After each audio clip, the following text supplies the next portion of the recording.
Yeah, I'll react to that, sure. I would love to know the answer to this. I don't know.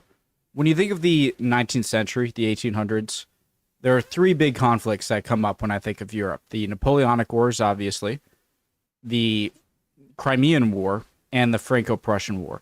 Now, the Napoleonic Wars is far and away much, the largest of the three conflicts. But even the Crimean War, you had a lot of European powers getting involved in. But with the Franco-Prussian War, that wasn't the case, and I don't know the reason for that. I don't know. Let's find out. Preemptive like. Let's go.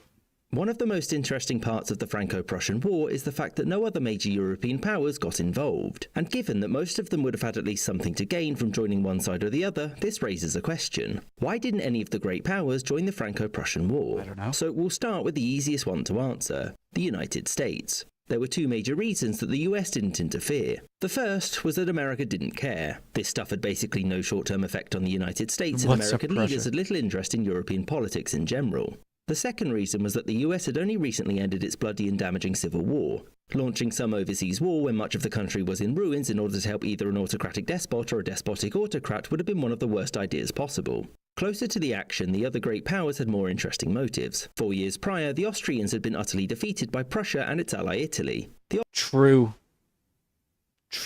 Austria makes sense. Austrians were certainly looking for some form of revenge, but its loss had almost brought about the collapse of the Habsburg monarchy, and so the empire was in the process of major. It shows you even more the genius of Otto von Bismarck. I know he was an enormous part of this.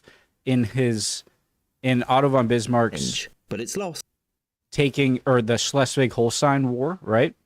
And getting Austria involved there, and then going to war against Austria. Or wait, was the war against Austria? The Austro-Prussian War, I think, was after Schleswig-Holstein. It had to be. And then they're kind of taken out of the equation, and now Prussia is the supreme dominant German power. But that does leave Italy. Well, Italy was... Okay, so my main question now is, why didn't the UK get involved? Had almost and its ally Italy. The Austrians were certainly looking for some form of revenge, but its loss had almost brought about the collapse of the Habsburg monarchy, and so the empire was in the process of major reforms. This involved compromising with the Hungarians, hence the Austrian Empire's transformation into the Austro-Hungarian Empire. And the Hungarians did not want war, especially so Austrians could have greater say in Saxony or Bavaria. Also, there was concern that it could leave them open to attack by either Russia or, more likely, Italy, and as such they clearly weren't ready and the risks were too great. Whereas the Italians had been close allies with the Prussians in the previous major European war, and so they would seem the most likely to get involved. The problem was that Italy had positive relations with both Berlin and Paris. Without Prussia's help in 1866, the Italians couldn't have driven the Austrians out of Italy proper. However, the Prussians weren't willing to continue the war. Okay, so the Austrians had a direct sort of physical repercussions to getting involved, and the Italians had more of a diplomatic conundrum in getting involved. Still, I'm still wondering how he explains the UK. Italy had positive relations with both Berlin and Paris. Without Prussia's help in 1866, the Italians couldn't have driven the Austrians out of Italy proper. However, the Prussians weren't willing to continue the war to help Italy expand further, and France, especially its Emperor Napoleon III, had played a vital role in both Italy's unification and its annexation of Venetia. Divided loyalties aside, the main reason they couldn't join was a pragmatic one. The Italian army just wasn't good enough. Prussia and France were the two most capable land forces on the continent, whereas Italy had struggled against the lackluster Austrian army. And as such, it was seen as a terrible idea to do so. Similarly, the Russians had mixed feelings about the combatants, in that they were largely quite negative. Whilst relations were somewhat good with Prussia, it was seen as a rising challenger for dominance in Eastern Europe, whereas France had recently fought against the Russians and humiliated them in the Crimean War.